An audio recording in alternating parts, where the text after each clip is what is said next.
The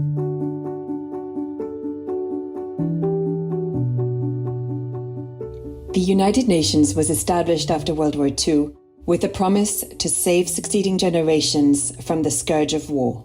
Long live the United Nations. Special political missions are one of the instruments the organization has at its disposal to advance this promise. SPMs, as they are called, are civilian missions deployed by the General Assembly or the Security Council under Chapter 6 of the UN Charter. They can also be established by the Secretary-General as part of his good offices.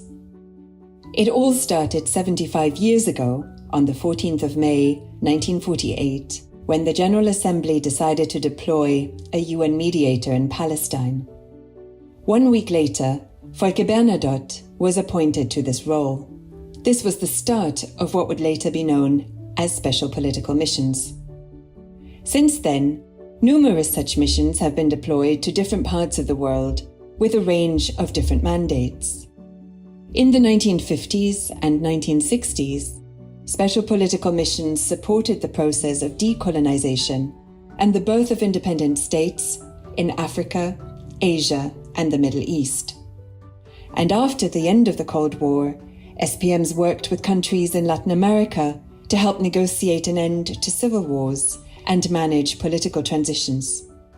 In South Africa, the Special Political Mission observed the landmark election that ushered in the transition from apartheid to a non-racial democratic society. In Eritrea, the mission supervised and observed the independence referendum. The global peace and security environment today is volatile. New crises are erupting as our established capacities to resolve conflict become dangerously overstretched or are hobbled by geopolitical tensions.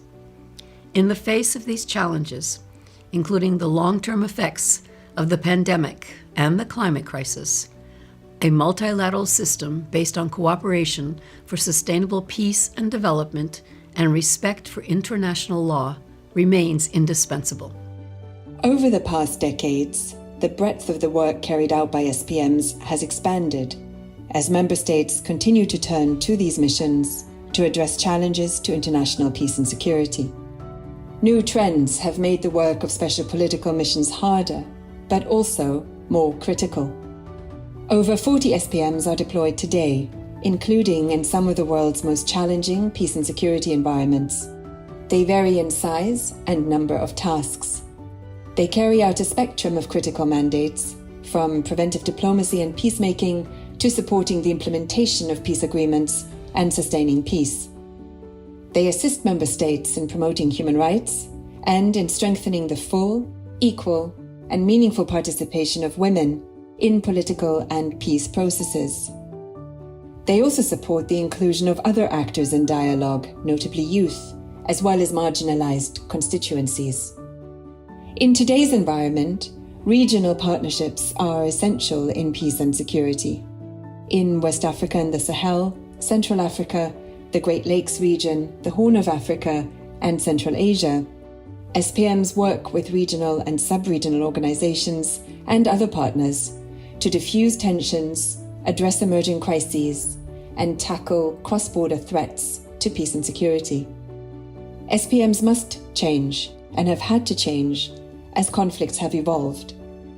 This adaptability has enabled missions to make an important contribution as part of the wide-ranging offer of peace and security mechanisms that the United Nations can provide to member states and to the citizens of the world.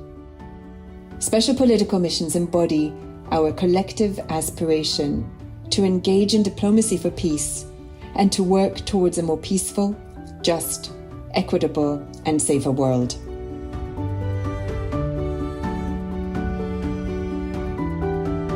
"75 years on, special political missions are more important than ever. I pay tribute to all who have served in them and urge member states to continue to support them.